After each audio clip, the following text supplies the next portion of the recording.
Shalum, Shalum and welcome. Welcome to the White Roads Family Channel. This is part of the Visible Countermeasures series. This is a series of messages, my brothers and sisters. You see, one is to those that are drawn by the Almighty Father.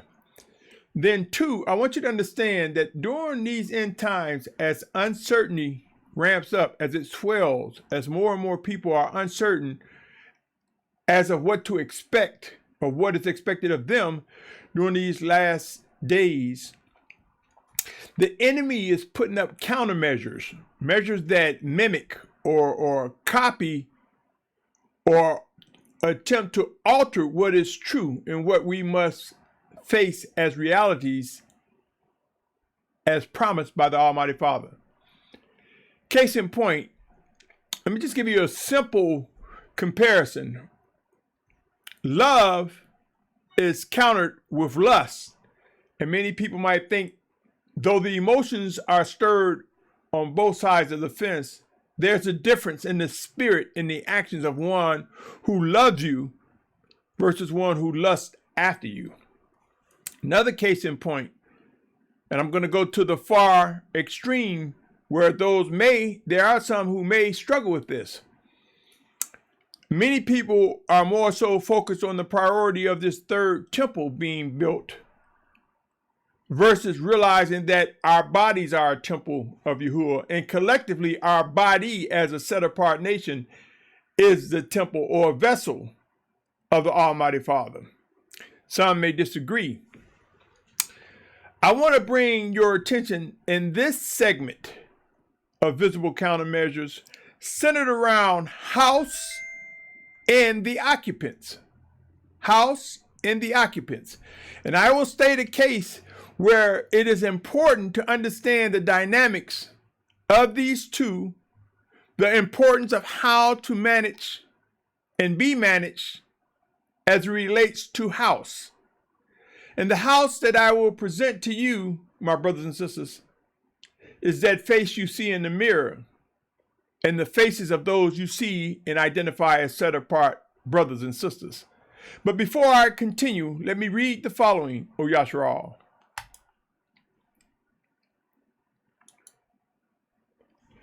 Warning and disclaimer. The information contained in White Roads Family represent instructions and warnings to individuals who believe they are drawn by the Almighty Creator Yahuah to Yahusha Mashyach. Referencing John 6:44. The content presented centers around end-time realities. Please be advised this site is not intended for children under 16 years of age to be compliant with various media platforms. In other words, to be within their rules and guidelines. By continuing forward, you agree to hold Symmanayah harmless of any influence in or actions that arise as a result of watching, listening, in or viewing the content presented. The views expressed do not reflect the owners, management, and or shareholders of this media platform. Please note, I am not affiliated with anyone or organization with similar names. With that said, my brothers and sisters, again, this subject for visible countermeasures is house and the occupant. Let's get started. Consider this, my brothers and sisters, regarding the house, the tabernacle, the booth in which our spirit dwells. Come with me, O Yashar'al, as I read Revelation 7:3, 7:9 and 10 and 7:14 regarding the final house. Here we see in Revelation 7:3 saying, do not harm the earth, nor the sea, nor the trees, until we have sealed the servants of our Almighty One upon their foreheads. Don't harm the earth, the sea, and trees until they have sealed the servants of the Almighty One. If you read in 1 Peter 3:17, you will come to understand that it states that judgment begins at the house of Yahuah first. It is my prayer that you're able to discern that these words are true. Again, even though I'm not showing it, I'm speaking and referencing the house of Yahuah. 1 Peter 4:17. When we begin to realize that, my brothers and sisters, we'll know, if we look around, we can see that the earth, the sea, and the trees have been harmed. Look at how we've overpolluted the environment. Look at how global warming and climate change is real and causing extreme changes and conditions in our environment. With that said, rest assured, the servants of the Almighty One have been sealed. He goes on to say, I want you to also be aware, because many people stop when they read that thinking that it's only the 144,000 that are sealed. If they're the only ones sealed, then what do you call protecting the great multitude whose robes was washed in the blood of the Lamb? If they were protected, they didn't have a seal. And if those 144,000 were sealed, what does that seal mean? What does that seal mean to you, O Yashar'al? Consider 7:9. After this I looked and saw a great crowd which no one was able to count, out of all nations, tribes, peoples, and tongues, standing before the throne and before the Lamb, dressed in white robes with palm branches in their hands, and crying out with a loud voice, saying, deliverance belongs to our Almighty One who sits on the throne and to the Lamb. If you drop down to the 14th verse, and I'm in the 7th chapter of Revelation, it says, and I said to him, Master, you know. He said to me, these are those coming out of the great distress, some versions will say tribulation, having washed their robes and made them white in the blood of the Lamb.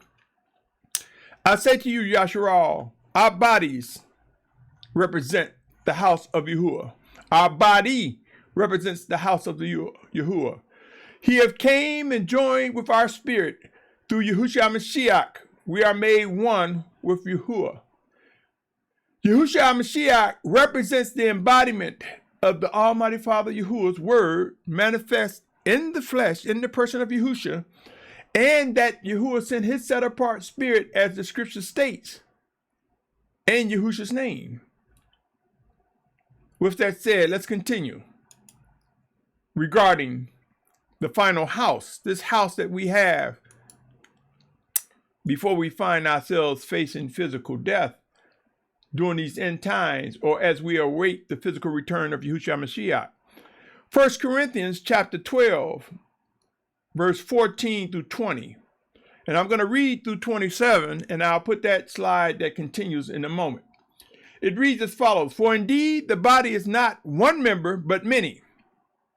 If the foot says, because I am not a hand, I do not belong to the body, does it therefore not belong to the body? And if the ear says, because I am not an eye, I do not belong to the body, does it therefore not belong to the body? If all the body was an eye, where would be the hearing? If all hearing, where would be the smelling? But now the Almighty One has set the members, each one of them, in the body, even as he's pleased. And if they all had been one member, where would the body be? And now there are indeed many members, but one body. Let me continue. Verse 21 states,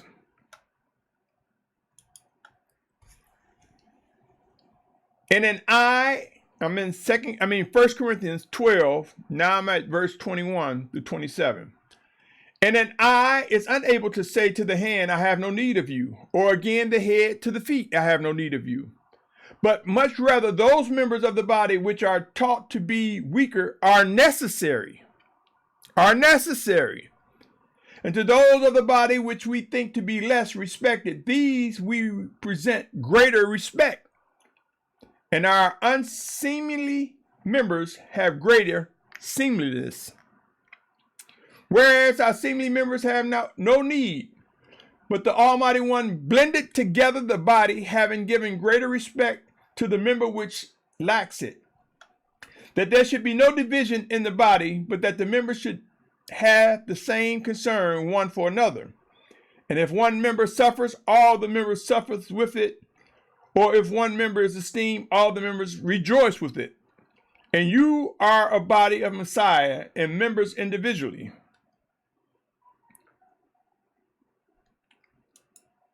my brothers and sisters,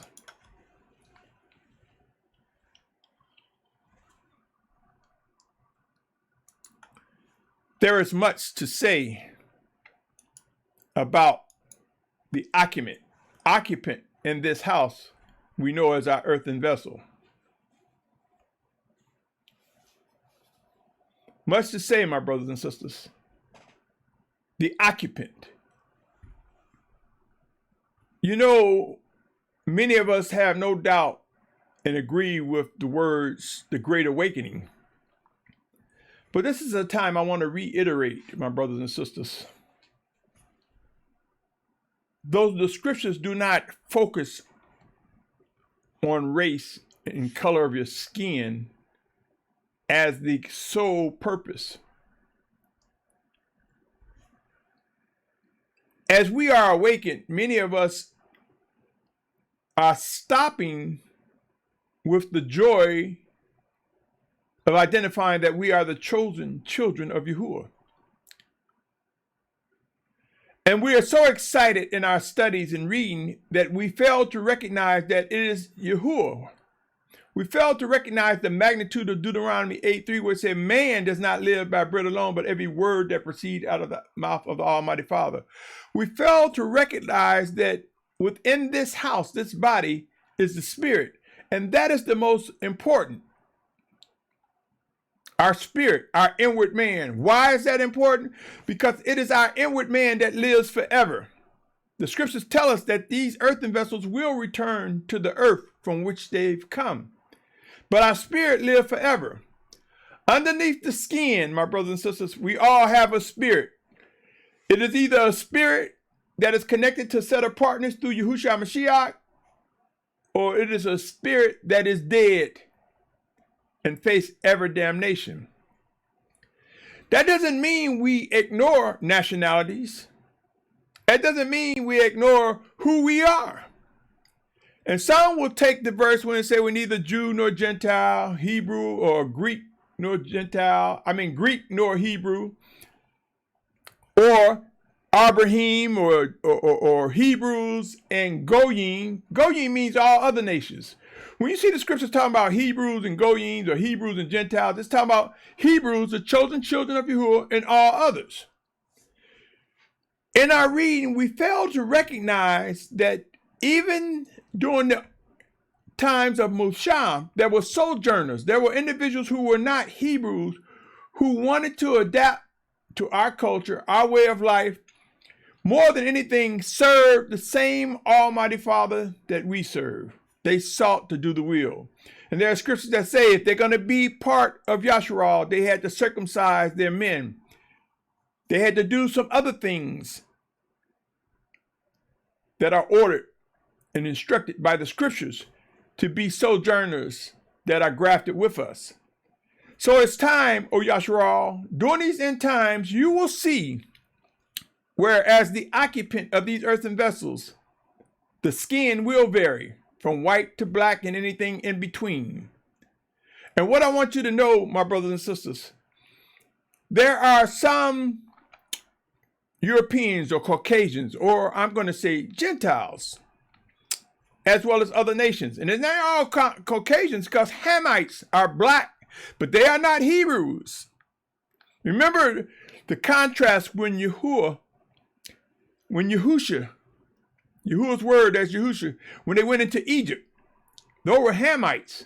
Remember when Joseph was in Egypt, he was among Hamites. Remember Musa when he went into Egypt, he was among Hamites. So it's not about the color of the skin. Man infused that in the dialogue and our understanding of different tribes, nationalities, kindreds, and tongues.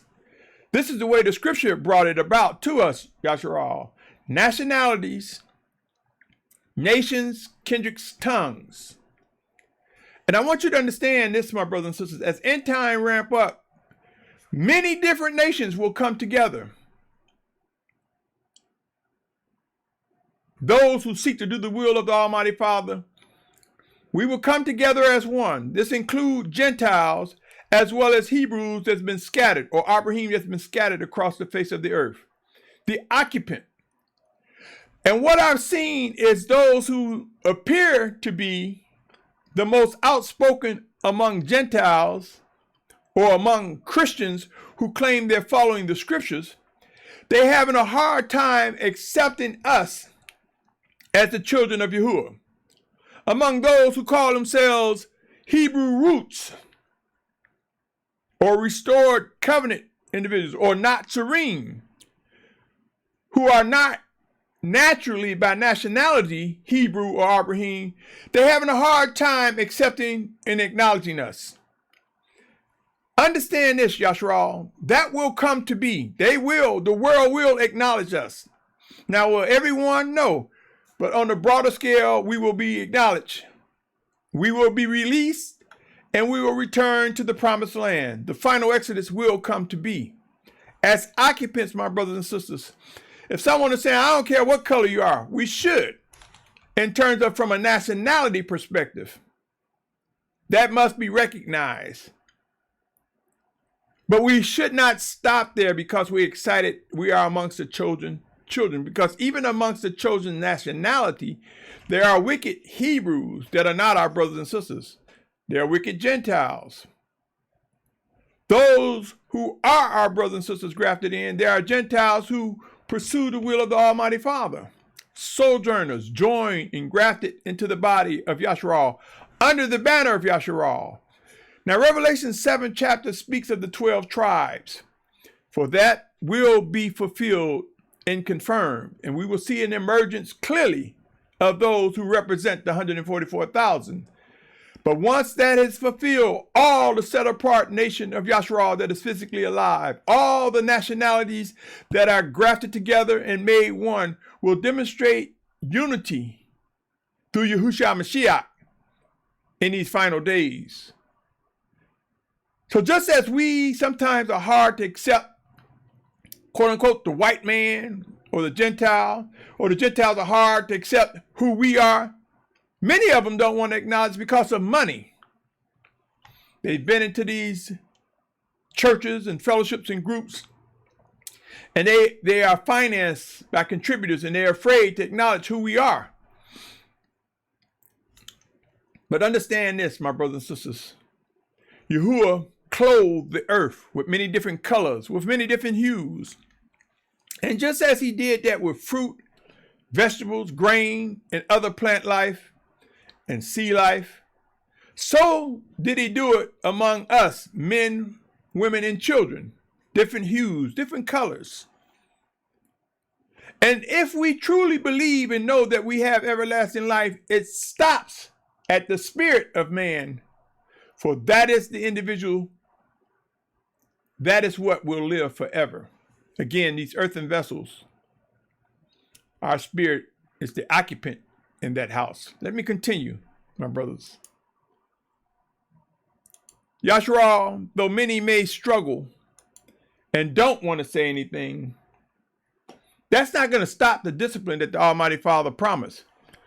Let me read something to you as it relates to the inward man. An example of Shaul, commonly known as Paul. Romans 7 chapter. I'm going to read 14 through 25.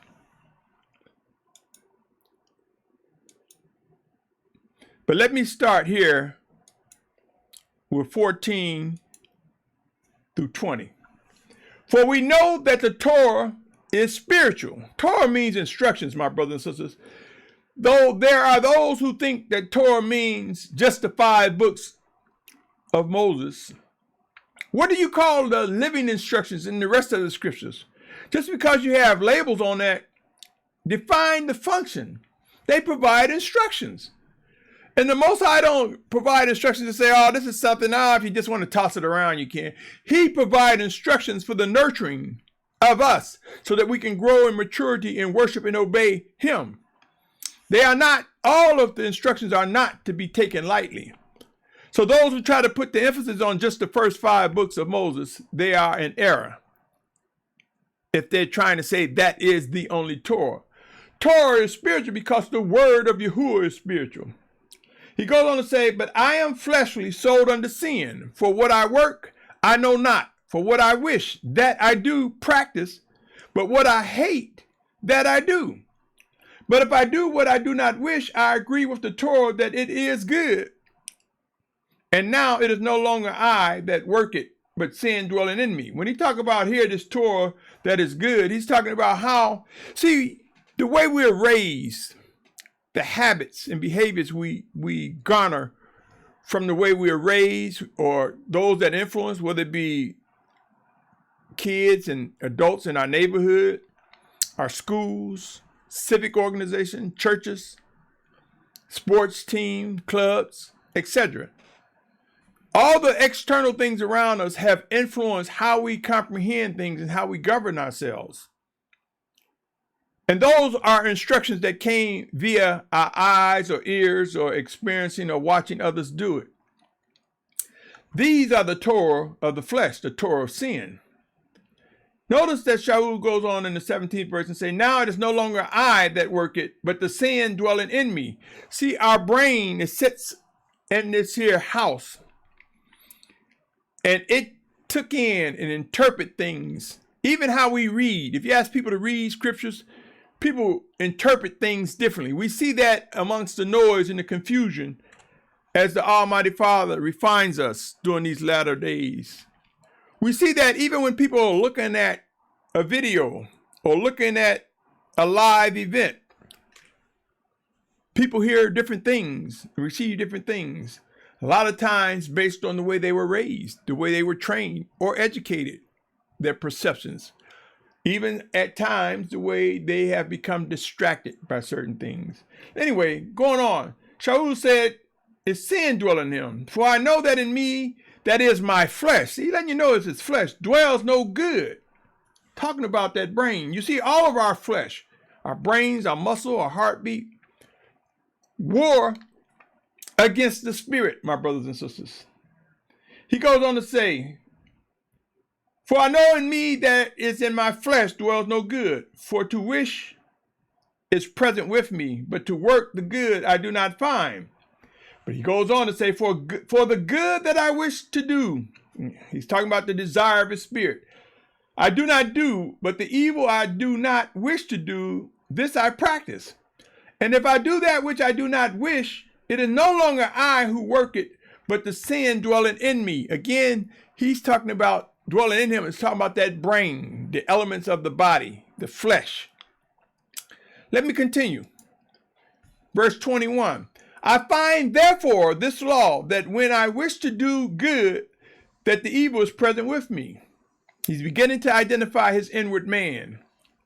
For I delight in the instruction, it's a Torah, it says here, of Elohim, the Almighty One, according to the inward man. I want to fix that, my brothers and sisters. So bear with me a second. It is important if I see it, and I don't do review and then bring it to editing.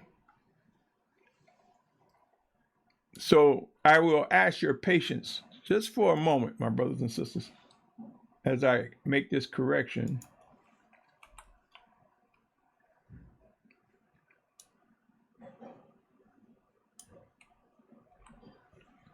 I think I got it here.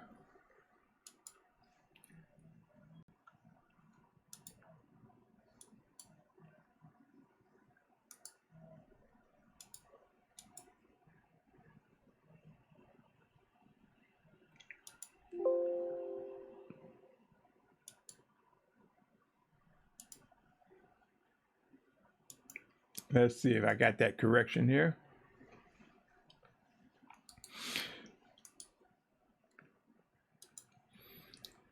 My brothers and sisters, I want to thank you again for your patience as I make that correction.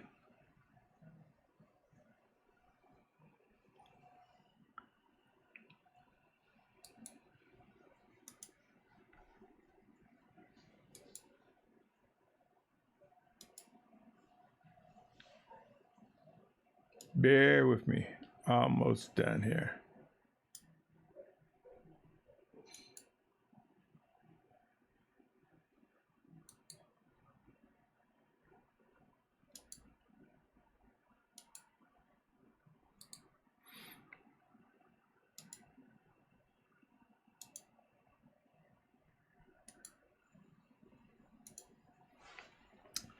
Okay, my brothers and sisters, I believe I have it here. So he says here, I'm going to read it again. Romans 7th chapter, verse 21 through 25. I find therefore this law, that when I wish to do good, that evil is present with me. For I delight in the Torah of the Almighty One according to the inward man. But I see another Torah in my members battling against the Torah of my mind. In this case here, his mind, he's talking about his spirit, not his brain, not his mental, psychological condition. He's talking about against his spirit and bringing me into captivity to the Torah of sin. So that thing which is battling, it's the instruction of sin, as I talked about how we program psychologically conditioned, mentally conditioned through our experiences, through our education, and through those who have had some influence and impact on our lives. And he goes on to say, as he identified this inward man in the battle against his inward man and his flesh against the spirit, he says, wretched man that I am, who shall deliver me from this body of death? And he goes on to say, thanks to the Almighty One through Yahusha Messiah, our master. So then, with the mind, his spirit, I myself truly serve the instruction, the Torah of the Almighty One, but with the flesh, the Torah of sin. So he's saying that if he's going by how he's been taught, conditioned mentally, psychologically, if he's allowing his cognitive factors to dictate his life, he finds that that's a problem. And he identifies that it is through Yahuah that he's able, my brothers and sisters, to be delivered. It is through Yahusha Mashyach. We will discover as end times ramp up, as uncertainty, right, as we begin to see end time prophecies fulfilled, my brothers and sisters, we will begin to learn the importance of seeking to discern living instructions from the Almighty Father, seeking to discern when he's working through a brother, a sister, a more, a pastor, a teacher that have been chosen, that have been ordered by him to contribute to the building up of the body, by a brother or sister. Remember, I read about the members. Each and every one of us are important, my brothers and sisters. End times will prove the need to discern and focus on what must be done. Let me continue.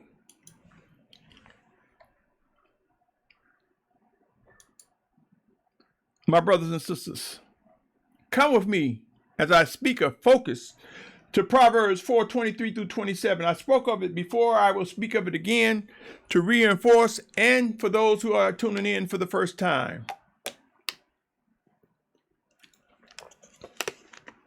Consider this, Proverbs 4:23 through 27. Watch over your heart with all diligence, for out of it are the sources of life. Now there's a scripture that say the heart is deceitful among all men, who can discern the heart. That's talking about the conscious mind, the brain, that which have been programmed, that which have been influenced throughout the years. This heart here is talking about the spirit. Watch over your spirit with all diligence, for out of it are the sources of life. Out of our spirit that is joined through Yahuah, by Yahuah, through Yahusha Mashiach, that's the source of life, my brothers and sisters. And if you doubt this, ask me. Pray on it. Seek wise counsel, and you will see that there is truth in what I say. Turn away from your crooked mouth and put perverse lips far from you. My brothers and sisters, it say, put perverse lips far from us. If we're in a community or a camp, like there's one community I know, and the pastor uses profanity fluidly, and he gives excuses. His ego is so puffed up that he gives excuses and justification. One time I heard him explain it's okay to use the word because over in Japan, their children use it fluently. This is wicked and evil, my brothers and sisters. For any camp to be using profanity and wickedness, calling our women out their name, and I'm not talking about that community. There are brothers, there are leaders, there are pastors, there are bishops. There have been teachers and mores using profanity just fluently, and they don't ask the question, Is that the language you want your children to use? What if your children come up to you and say, give me that damn hammer, you piece of shit? Do you want your children to talk like that? Forgive me for being blatant and point, but for those leaders and teachers who think they can just use profanity just fluently and just keep talking, if the child came talking to you like that, is that okay? For those who seek around and support and continue to be members without encouraging your leaders to make correction to such vile language and behavior, is that recognized in Proverbs 4:24 that says, put perverse lips far from you? You see, my brothers and sisters, then they use the different ones to use the excuse, well, you're not going to find a perfect fellowship. Or they use the excuse of what they did yesterday. I've built this and built that. I've done this and I've gathered this. And I've led thousands of individuals in my camp. Well, I got this many followers or subscribers and all these people love me. And I can't find anybody else no far or better set apart than myself. My brothers and sisters, these are wicked attributes. They say, turn away from you a crooked mouth and put perverse lips. It's talking about you as well as those around you. They say, let your eyes look forward. Your eyelids look straight before you. Come away, O Yashar'al, and you will find as end times ramp up, those who are obstacles, those who are teachers, pastors, mores, and influential individuals who use such vile language, who do things to lift their own egos and pride, who fail to yield to the blood of the Lamb. They will either be corrected, repent, and restored and made anew, or either they will be proven to be removed from our midst, whether it be they're removed or we step away and come away from them. It says, consider the path of your feet and all your ways are established. Now, if they seek forgiveness, don't keep beating up on them. The blood of the Lamb works to restore, to make anew, to bind together. And during these end times, we will see things that have caused confusion and division among us be refined, disciplined, and removed. We will raise up, strengthened, more powerful than ever before, Yashar'al.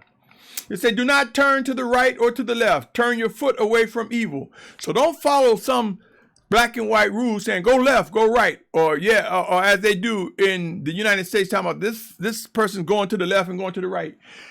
All of this are countermeasures, my brothers and sisters. Countermeasures to distract, to dissuade, to get our focus off of what we're supposed to do. Let me continue, O Yashar'al. 2 Corinthians 4:16. It reads, therefore we do not lose heart, but even if our outward man is perishing, the inward man is being renewed day by day. For this corruptible, that was 2 Corinthians 4:16. Now I want you to come with me. I'm sorry, let me slow down. 2 Corinthians 4th chapter 16. It reads, therefore we do not lose heart, but even if our outward man is perishing, the inward man is being renewed day by day. The outward man being the house. The inward man being the spirit. There is a literal physical house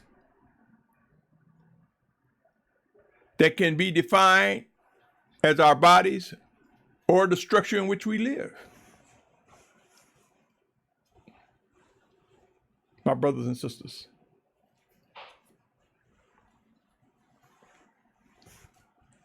we will learn to discern all that the Almighty Father has put before us. Now let me read 1 Corinthians 15:53-54. It says, for this corruptible has to put on incorruption, and this mortal to put on immortality. I want you to understand something, my brothers and sisters. As we are being refined, as we find ourselves being disciplined by the Almighty Father, we will come to realize that He is preparing us to to put off these earthen vessels. We are being prepared. It's not going to be a situation where we wake up Judgment Day, resurrection time, and all of a sudden everything is foreign to us. We're going to see that even some of the things that we're experiencing and being taught, being trained as it relates to worship and obedience, will follow us in the day of resurrection. So this corruptible is putting off.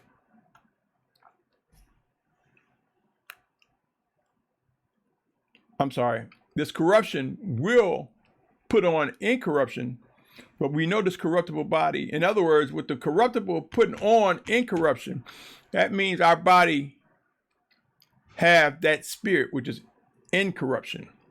And they say, but this mortal body to put on immortality is putting it another way, my brothers and sisters.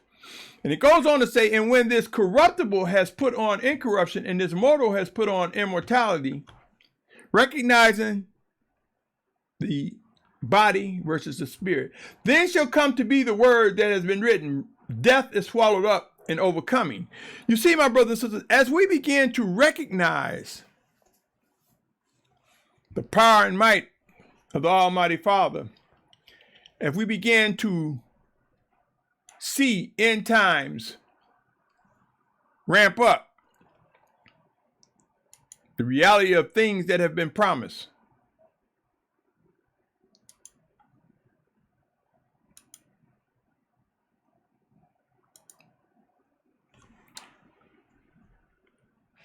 it is then, my brothers and sisters, that we will realize that the priority is the spirit of a man, and it's in his or her, in our worship to the Almighty Father. It is time to recognize what is everlasting. It is time to know the plan of the Almighty Father. It is time to recognize that there will be white and black and in between who seek to do the will of the Almighty Father that will come together. And all of these who are so adamant because they've discovered that they are true Hebrews, or they're so adamant about Hebrew roots or pursuing the will of the Almighty Father, together, if they're seeking to do the Almighty Father, if they are drawn by him, we will witness those drawn, black and white. We will come together. And these outspoken individuals who are disruptors, distractors, or deniers, they will either be reproved and refined and bound together with us and shout hallelujah as we move forward towards these final days. Some will hold on based off their ego. Some will still say, no, white man is this, white man is that, or European, or the Hamite, or Edom is this. Some whites will say, no, I'm not going to acknowledge who the true Hebrews. The ones that are most outspoken will face the hand of the Almighty Father. And to those who fail to recognize and yield to refinement and reproof, many of them will face extreme terminal sicknesses, physical ailments, some even unto death, O Yashar'al. Let me continue. It is important that we recognize that, sure enough, we should not stop with nationality. We should not stop with race. For again, I say it's the spirit. It is the occupant of this house, our spirit. Let me continue with some more passages, my brothers and sisters. And I want to salute your patience and tolerance as we go through this process. Consider where the flesh ends versus our spirit. Here we see in Ecclesiastes 12th chapter,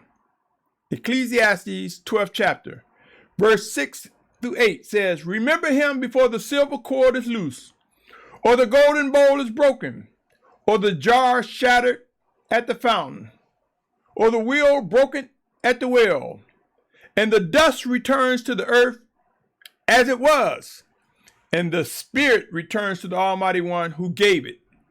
Futility, says Kohelah, or some would say the preacher. All is futility. Some versions will say vanity. You see, my brothers and sisters, when they say the spirit returns, this is where some people think we go to heaven. No, if we study the scriptures, we go to wherever Yahuah has placed us. But it is a place that is guarded. It is a place that he's prepared for us to rest until resurrection time or transformation time to those who will be physically alive upon the return of Yahusha Mashyach. Let me continue by going to Isaiah 11:12. My brothers and sisters, 11:12. It says, and he shall raise a banner for the nations, plural, and gather the outcasts of Yashar'al. Notice how he said nations, plural. See, this is many nations, kindreds, and tongues who seek to do the will of the Almighty Father. And he specifically even let us know that he's gathering the outcasts of Yashar'al. That's not saying the nation was just Yashar'al, but he letting us know that it ain't just a bunch of nations coming together and we ignoring Yashar'al. He said the outcasts of Yashar'al and assemble the dispersed of Yahudah from the four corners of the earth. If you go back and read in Genesis 48 and 49, somewhere in one of those verses, bear with me, I'll go to it. One of the patriarchs, Yahudah,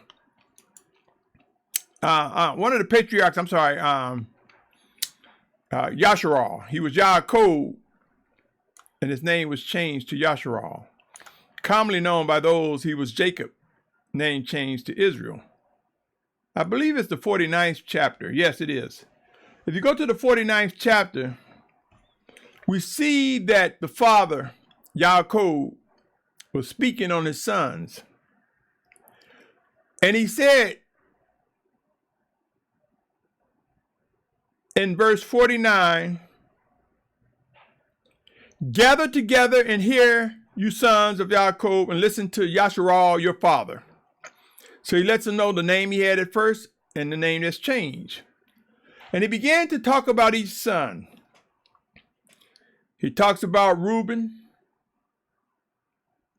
He talks about Simon and Louis or Levi. I won't read the whole thing, but I want you to come down to when he mentioned Yahudah. He said, you, Yahudah, your brothers praise you. Your hands is on the neck of your enemies. Your father's children bow down before you. Yahudah is a lion's cub. From the prey you have gone up, my son. He bowed down, he crouched like a lion. And like a lion who does, rouse him. Listen carefully, my brothers and sisters. The 10th verse. I'm in the 49th chapter of Genesis. And he's talking about Yahudah. The scepter shall not turn aside from Yahudah, nor an inscriber from between his teeth, until Shiloh comes, and to him is the obedience of peoples.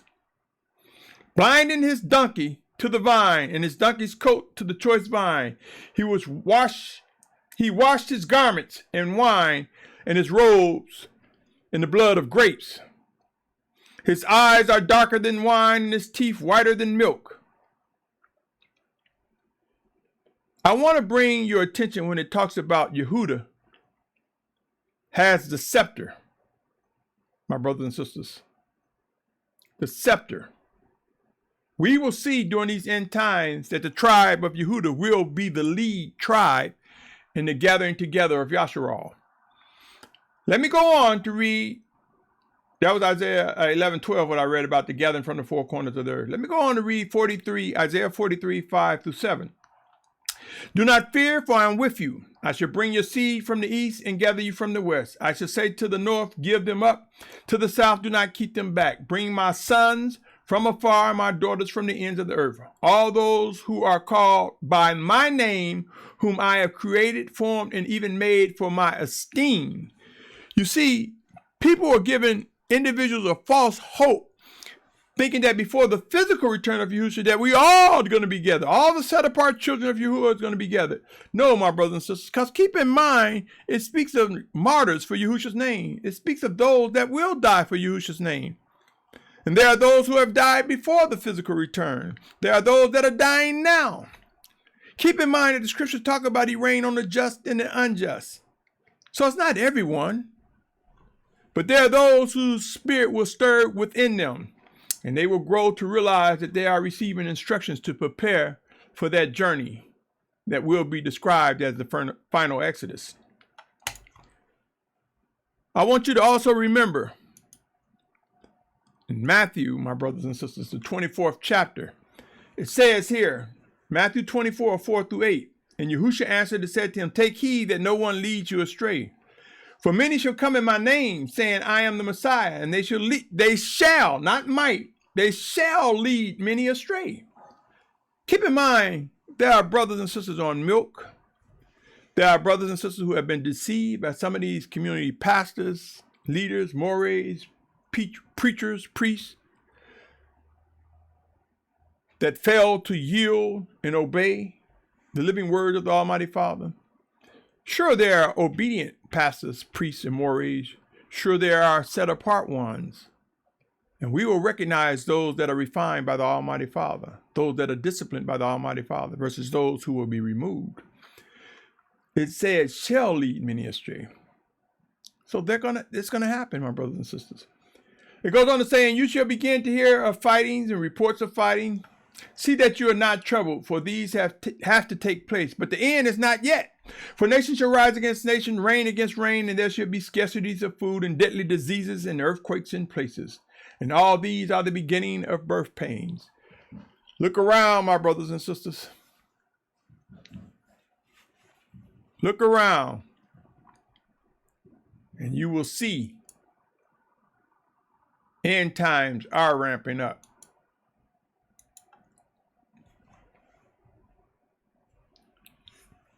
Are you satisfied with your leader? Are you satisfied with your fellowship?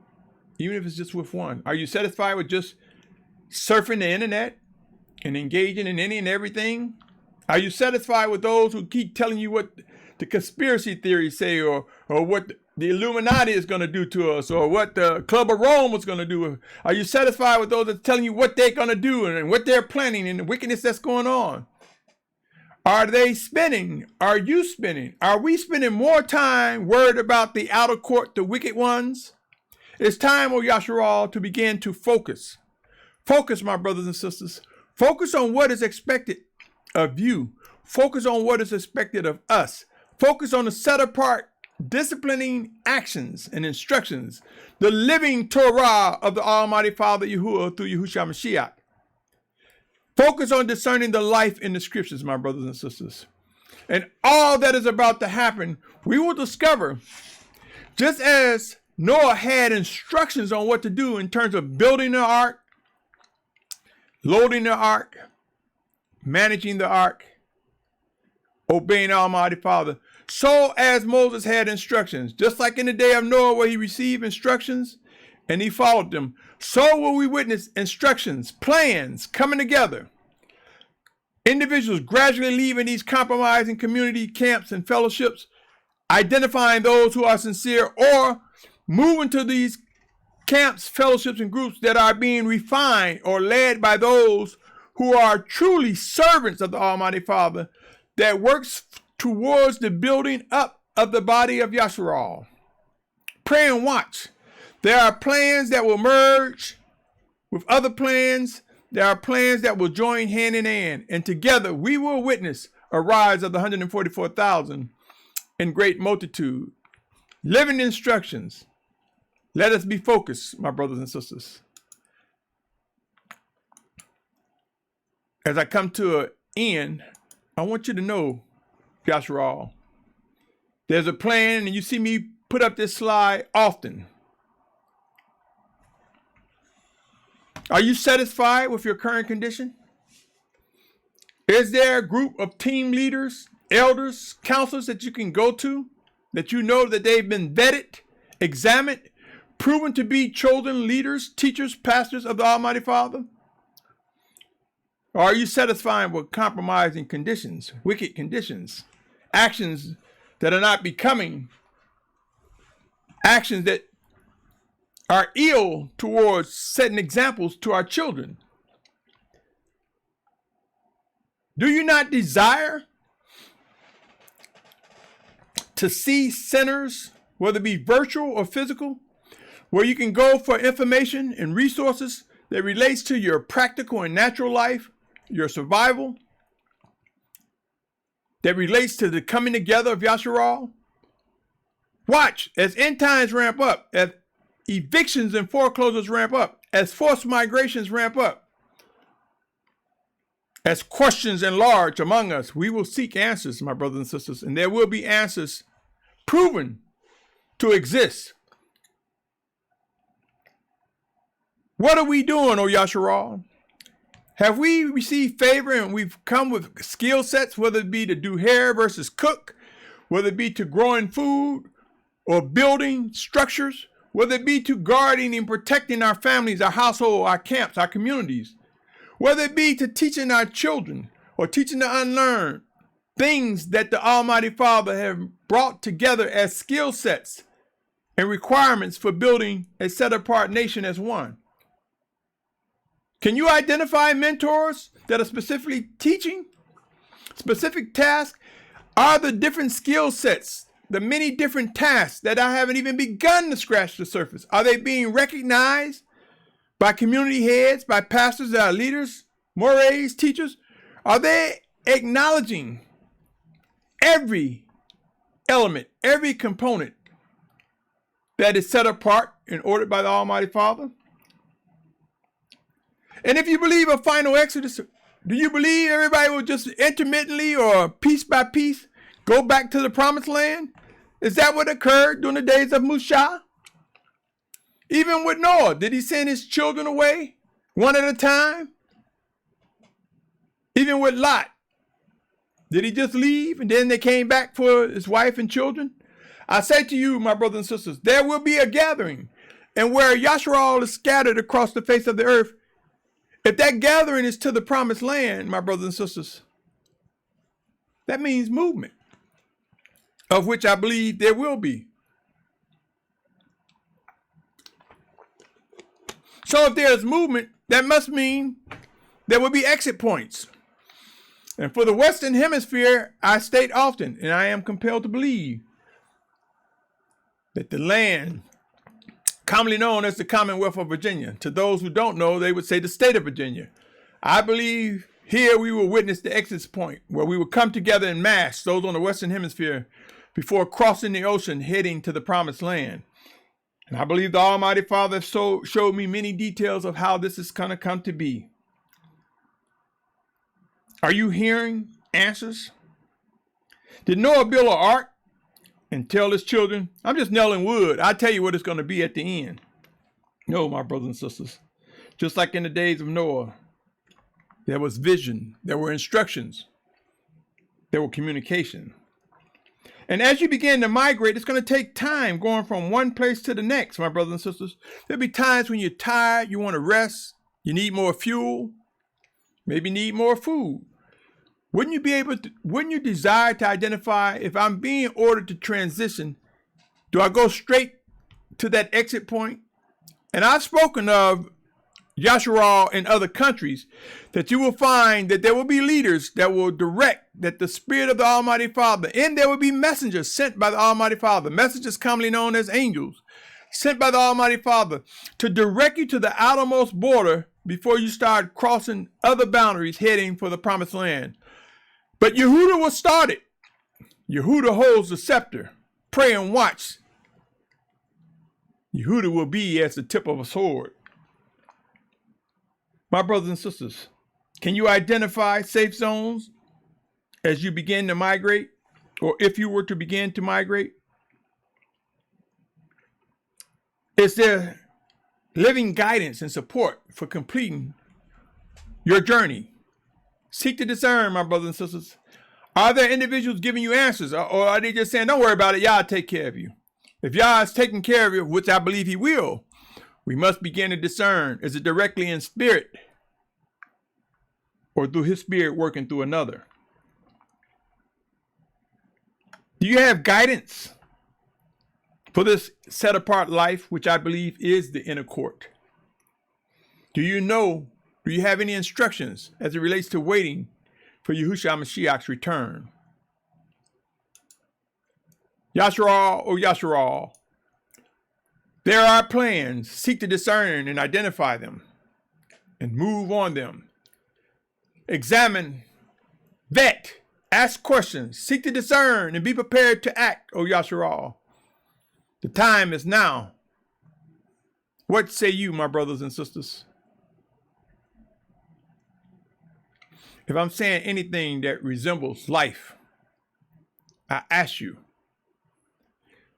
to share these words, to subscribe, to assist with the building up of Yashar'al.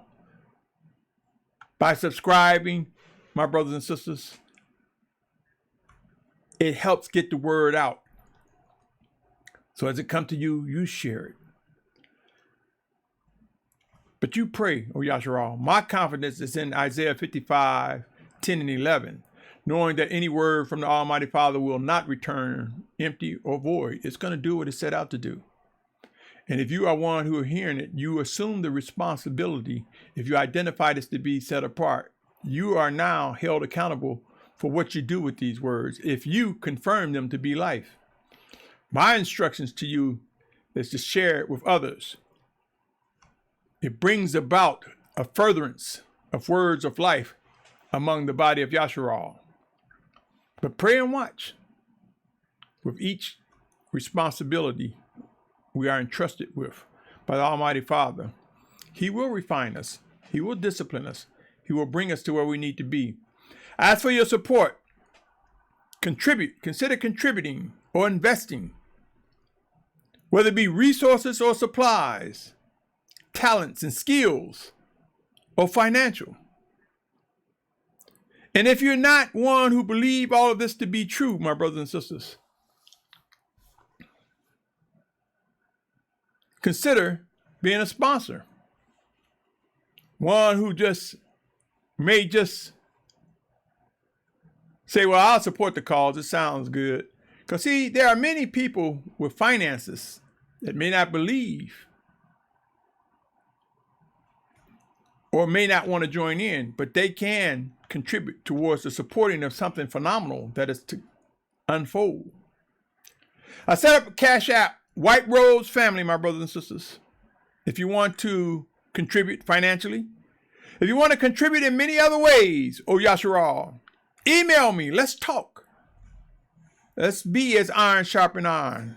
Let's begin to identify the things that must come to be and will come to be. Not maybe, not might, will come to be. Yashar'al will rise.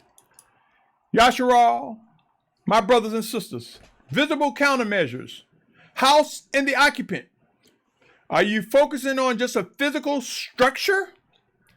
Are you focusing on just the outward man, the skin, our bodies, our race, the color, our hues? Are you focused on just the physical? The time is now to recognize, my brothers and sisters, the ultimate power, the ultimate call, the ultimate worship. It's through our spirit managing these earthen vessels. It's through our spirit worshiping and obeying the Almighty Father. It's through our spirit seeking to do the will of the Almighty Father. It is the occupant of this earthen vessel that will last forever. And the choice that we will see is that the occupant will land either in eternal damnation or life everlasting with Yahusha Mashyach.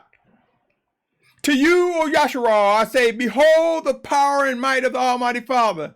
As end times ramp up, as uncertainty grows, we will see answers. We will see the leadership of Yashar'al rise, refine, reprove, discipline, and rise up with the strength and might of the Almighty Father. I salute your patience, your tolerance, your zeal and desire to pursue set-apartness. I pray for your health, your strength, your ability to discern and endure until the end. To you, O Yashar'al, my brother, my sister, these words reach you for a reason. Seek to discern what that reason is. On that note, I say to you, Shalom. Shalom, my brothers and sisters.